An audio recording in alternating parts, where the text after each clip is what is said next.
Welcome to Chalk Talk, a weekly preview of West Tennessee football featuring the JSUN sports team on JacksonSun.com. Hi everybody, welcome to week 2 of Chalk Talk here at JacksonSun.com. We round up some high school games coming up for this coming week. Had a good slate in week 1, a lot of fun last week getting the high school football season started. Expecting more of the same here in week 2, several good matchups. We're going to talk about 4 of them here on this week's Chalk Talk segment. We'll start right here in the city, a public school matchup between two teams who got off to a very good start in week 1. That was the Northside Indians and the Liberty Tech Crusaders. They will meet at Liberty. Brandon, what are you looking for out of this game? I'll tell you what, just kind of looking at this game and looking back at last week, trying to figure out, how to pick this game and stuff like that. The first thing that kind of goes through my head is which is more impressive, holding a team like Henry County to 3 points like Liberty did in their 20-3 win, or Northside beating JCM 47-0. I think that one was a little bit more predictable, I guess, than Liberty winning as handily as they did over Henry County. But one reason they did that was because their linebacker, Hunter Brown, he was one of our Brandon's beasts this week. He had he was in on a ton of tackles. I think it was around 10, 12, somewhere in there. The stats aren't in front of me right now, I apologize, but he's been kind of a solid role player type guy in the defense for this team the last year or two. He's kind of stepping into that role of a leadership type. As the middle linebacker, he's kind of the one making the calls before the snap for the defense. And he's going to have some quality backfield guys from Northside to try to stop one that you made mention of last week, or after last week, Tadarius Wilson, their running back. Yeah, I mean, he had, the numbers are, I think you said 117 yards, is that what you told me? He had 70 on one run there at the very end of the half. Where JCM's defense really having a tough moment, tough stretch. But I was impressed also with the linebacker, honestly, just real active on both sides of the ball, and thought he had a good week. Be curious to see how Northside handles what I think everybody would agree is a major step up in competition, going from JCM to Liberty. Another big game here in the city on the private school side is Trinity Christian takes on USJ, a couple teams with some pretty good recent histories. Trinity's been very good the last few years. Kind of seeing what it is right now, getting its identity together. USJ, I think everybody always expects some at least pretty solid things out of them. What are you looking for specifically in this game?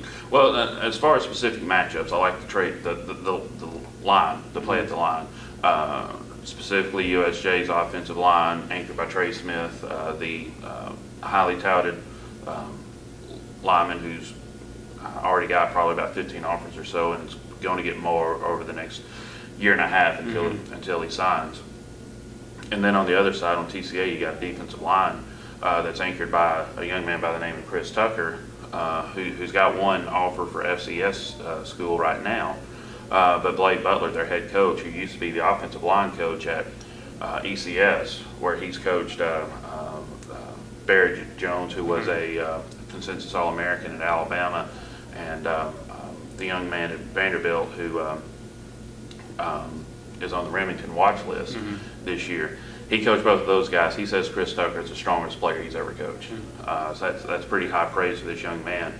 Seeing those two, if those two can line up against each other and hash it out in the trenches there, it'll be interesting to see what happens in the backfield for USJ, and if the guys can get down the field. I know a lot of people a lot of TCA fans are kind of concerned after last week. Quarterback play wasn't what they've been used to the last 4 years. But TCA fans need to understand, Kyle Aiken's graduated, Tristan Bonstetter is there. He's a quality quarterback, but you can't expect him to just step right in and be Kyle Aiken. So just be patient, don't panic yet. You're still undefeated in region play. I don't know if I'm definitely going to call a winner between now and Friday night between these two. But I do know, the last 2 years, TCA's kind of been up here, USJ's been down here. The gap has closed some. Right. Has it shifted in USJ's favor? We'll see Friday night. Probably not going to see 35-0 or anything like that. Or 52-14 like last year. Right.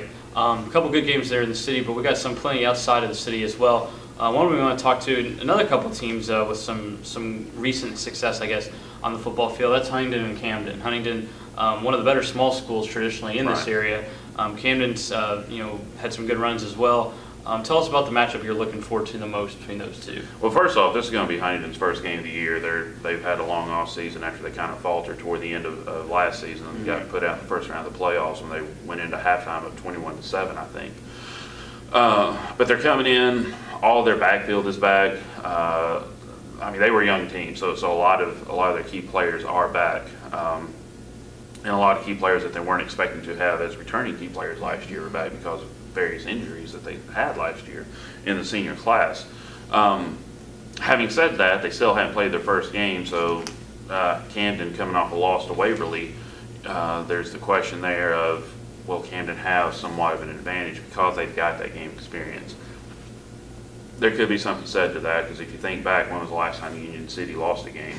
It was when they delayed their first game a week, and they got beat by McKenzie, 35-21, I think, after they fumbled the ball 5 times. They've won 28 games since, and 2 state championships. But back to the original point, one thing that I'm kind of looking forward to in this game to see how it transpires, Camden is transitioning to a spread out offense. They're a traditional wing T team offensively, but they've got a new quarterback this year in Hayden Abernathy who can sling the ball around pretty well, and he's got a couple of guys out there that can catch it. So I never thought I would utter this sentence, but a team that has William Blow as its head coach is going to throw the ball a lot. They still got Deshaun Brown back there to run the ball a lot, like, you know, he after getting 2,400 yards last year, but they're going to spread it out to keep defenses a little more honest. Huntington's coming in with a young secondary. They're quick, they're fast, they got ability, but they're young. So they're going to get an early test, maybe an early test that they weren't expecting in this game. How they respond to that will probably tell the tale of who wins this game. All right, one other game we definitely want to talk about, Hardin County and Adamsville.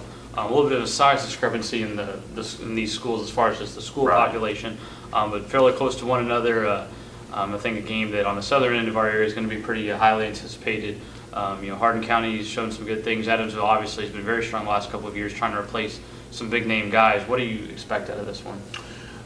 This is another case of a team that hadn't played its first game yet against a team that has. The difference is Adamsville came from behind and got a gutsy double overtime win last week over Chester County. They're going on the road. I'm not sure if you call going from Adamsville to Savannah that much of a road trip, but they are still not in the friendly confines of their own stadium. The question is, how is this new linebacking core going to handle the speed of Hardin County, specifically dual threat quarterback Cal Gobble?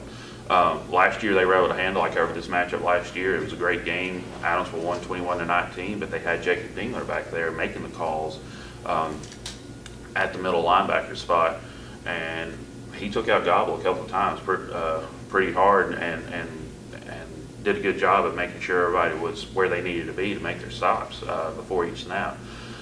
They don't have that this year. They got some quality athletes. You're just kind of wondering, will they be able to adjust in time and be confident in those adjustments? Because if they're not, I think Gobble told me he had like a 4.4, maybe a 4.36 40 time. So if they're not ready, he's going to be well past gone before they are ready. All right. Well, we'll hope you're getting ready for the high school football season week 2. Like you said, lots to look forward to and lots of coverage to look forward to as well. First off, if you haven't got our football tab, you can still get that. Just call our office and they'll hook you up. It's got all the rosters and all the things to look forward to throughout the season, as it's still, of course, very early. But on a daily basis, obviously, lots of high school football coverage as well. You mentioned earlier, Brandon, the Brandon's Beast that ran earlier this week.